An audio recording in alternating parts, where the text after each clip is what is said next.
स्वागत है आपका एक बार फिर। तो अब हमारी नजर है रिलायंस इंडस्ट्रीज के पार्टली पेड अप शेयर की लिस्टिंग की। रिलायंस का राइट्स इशू जो बाजार में आया था और उस पर हमने आपको लगातार अपडेट्स दिए। राइट्स एंटाइटलमेंट की ट्रेडिंग हुई। राइट्स एंटाइटलमेंट जबरदस्त बढ़त के साथ जाकर के करीब 250 की रेंज में बंद होते हुए नजर आया। उसके बाद जो राइट्स इशू पे अलॉटमेंट हुआ है ये हुआ है 314 रुपए 25 पैसे के दाम पे। अगर आपके पास रिलायंस के शेयर थे और आप राइट्स एंटाइटलमेंट के साथ आपने अप्लाई किया, जो आपको एंटाइटलमेंट मिला, अगर आपने बाजार से खरीद के किया तो आपकी कॉस्ट में RIL के राइट्स के दाम के साथ साथ वो राइट्स एंटाइटलमेंट के दाम भी शामिल है। इसके ऊपर अब लिस्टिंग कहां होगी, किस तरह से आप इसके वैल्यूएशन देखेंगे, किस तरह से ट्रेडिंग होती हुई नजर आएगी, इस चर्चा को आगे बढ़ाते हैं। देवेंद्र चौकसी हमारे साथ जुड़ रहे हैं KR चौकसी सिक्योरिटीज के।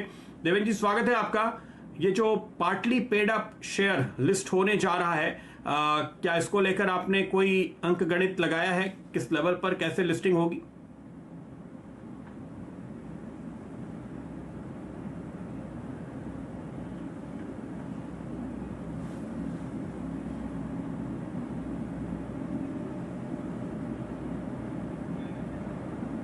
नहीं, मुझे फिलहाल देवेंद्र जी की आवाज़ नहीं सुनाई पड़ रही है। हम फिर से कोशिश करेंगे उनके साथ संपर्क स्थापित करने की। लेकिन एक मज़े की बात मैं तब तक आपको बताता हूं। देखिए, मैं आंकड़े देख रहा था। इस इशू में सबसे ज़्यादा बढ़ चढ़ के जो राइट्स में हिस्सा लिया, एक तो लिया प्रोमोटर्स ने और दूसरा लिया FIIs ने। जी हाँ, काफ़ी सारे छोटे निवेशकों ने पूरी कोशिश की, एप्लीकेशन डाली, लेकिन बहुत सारे छोटे इन्वेस्टर ऐसे थे जिनके पास 2 4 5 शेयर के ही राइट्स थे, तो उनको थोड़ी आलस आई होगी कि हम कहां भरने जाएं, तो वो तो इसमें पार्टिसिपेट नहीं कर पाए। लेकिन FIIs का हिस्सा जिन्होंने पूरी तरह से कोशिश की, राइट्स एंटाइटलमेंट खरीदे, उसके साथ एक्स्ट्रा अप्लाई किया और उसके चलते FIIs का हिस्सा दरअसल कंपनी में बढ़ गया है इस इशू के भरने के बाद, और हिस्सेदारी बढ़ती हुई नजर आई है करीब करीब 60-70 बेसिस पॉइंट के आसपास।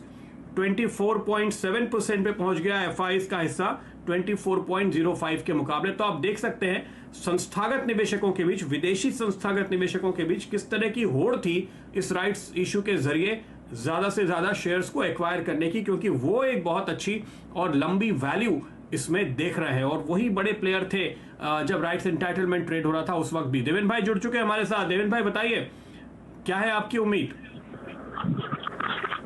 प्रदीप, जो राइट इश्यूज के जो शेयर्स लिस्टेड होने जा रहे हैं उसके अंदर मेरा ऐसा मानना है कि करीबन 600-650 के बीच में आई थिंक एक बार प्राइस उसका खुलना चाहिए, क्योंकि आई थिंक एक तो डिफरेंशियल प्राइस गिन लो आप करंट मार्केट प्राइस से minus I think the right issue price, और एट द सेम टाइम जो 25% पैसा भरा है उसको आप जोड़ लो तो करीबन अंदाजा आता है कि 600-650 के बीच में एक बार इसका भाव आ सकता है।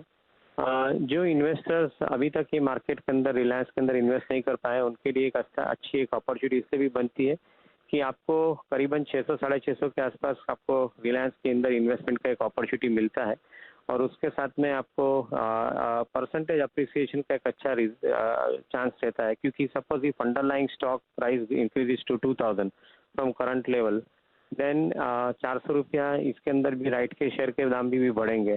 तो 600 रुपये का इन्वेस्टमेंट के ऊपर आपका 400 रुपये का राइज आता है, तो करीबन आपका ऑलरेडी आई थिंक 60% के ऊपर आपको रिटर्न मिलता है उसके अंदर। तो ये भी एक आई थिंक अच्छा तरीका है देखने के लिए। And many of the foreign investors including institution investors those who are basically counting the absolute return in their fund, उनके लिए एक अच्छा अपॉर्चुनिटी बनता है, because I think they will be in a position to produce better return compare to the market rate of return.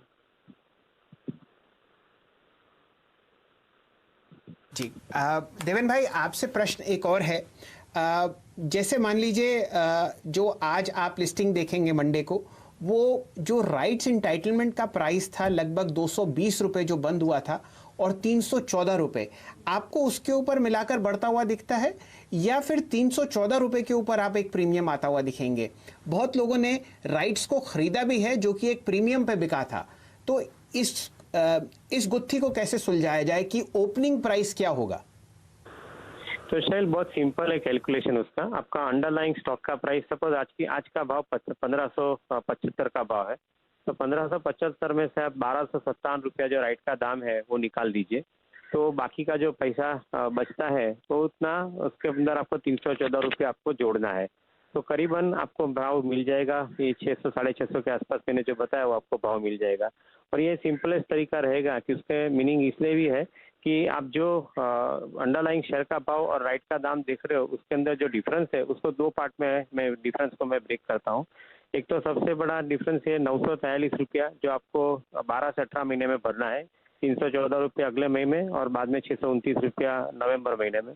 तो उसके ऊपर आप 10% का इंटरेस्ट का कैलकुलेशन करके भी चलते हो तो करीबन 126-130 रुपये के आसपास का वो फैक्टर भी आता है। और बाकी का जो फैक्टर बचा वो आप प्रीमियम गिन के चल लो, क्योंकि आई थिंक आप ऐसा समझ के चलो कि लॉन्ग डेटेड ऑप्शन आपने बाई किए 18 महीने के लिए, इसके अंदर आपको ग्रेजुअली पैसे देने हैं 12 महीने के बाद। So from that perspective, your cost of adding into the premium is hardly 1.45% per month, which is I think most attractive premium proposition. क्योंकि मैंने बताया वो हिसाब से कि करीबन अंडरलाइंग स्टॉक का दाम बढ़ता है तो उसके साथ में राइट के दाम भी बढ़ेंगे and I think the percentage appreciation would be much faster. तो आप ऐसा पकड़ के चले कि 20% या 24% का आपका एडिशनल कॉस्ट बनता है तो उसके सामने आपको लगभग 60% का रिटर्न छूटता है। तो करीबन आई थिंक आपको ये आर्बिट्राज का गेन मिलता है इसके अंदर, वो कैलकुलेशन करके चलना चाहिए। जो फंड लगाते हैं वो आई थिंक ये कैलकुलेशन डेफिनेटली करेंगे।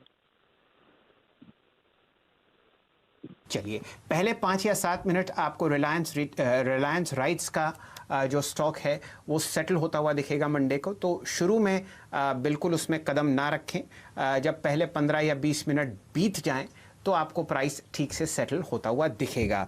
चलिए, यही चाय पे चर्चा को समेटते हैं और जाते जाते मैं आपको रिलायंस इंडस्ट्रीज़ का स्टॉक प्राइस बता देता हूं। लगभग आपने 1588 रुपये के आसपास इस स्टॉक को क्लोज होते हुए देखा है। आज वॉल्यूम लगभग पिछले 3 हफ्तों की हाईएस्ट वॉल्यूम है। 1,87,00,000 शेयर मेरे सामने ट्रेड होते हुए दिखे हैं आज के सत्र में, और स्टॉक दिन का लोएस्ट लेवल जो था लगभग 1500 रुपये, उससे एक बहुत अच्छी उछाल के साथ बंद होता हुआ आपको दिखा है 3.3% ऊपर। प्रदीप जी। जी हाँ, तो ये सबसे बड़ी खबर, सबसे बड़ा डेवलपमेंट जिस पे आपकी नजर बनी रहनी चाहिए। सोमवार के दिन बाजार की आज की रिकवरी को रिलायंस ने लीड किया और सोमवार को अगर बाजार का मूड अंतर्राष्ट्रीय स्तरों पे ठीक ठाक रहा, जैसे कि पूरी उम्मीद इस वक्त आपको यूएस फ्यूचर्स को देख के नजर आ रही है, तो बाजार फिर से जो तेजी लेंगे उसमें भी RIL की बड़ी भूमिका रहेगी। तो नजर रखेंगे इस पे। फिलहाल वीकेंड शुरू हो रहा है। बहुत बहुत शुक्रिया आप सभी का हमारे साथ जुड़ने के लिए और इस चर्चा को देखने के लिए। फिलहाल मुझे और शैल जी को दीजिए चाय पे चर्चा में इजाजत, लेकिन आप देखते रहिए, खबरें जारी हैं CNBC आवाज पे। नमस्कार, हैव अ नाइस वीकेंड।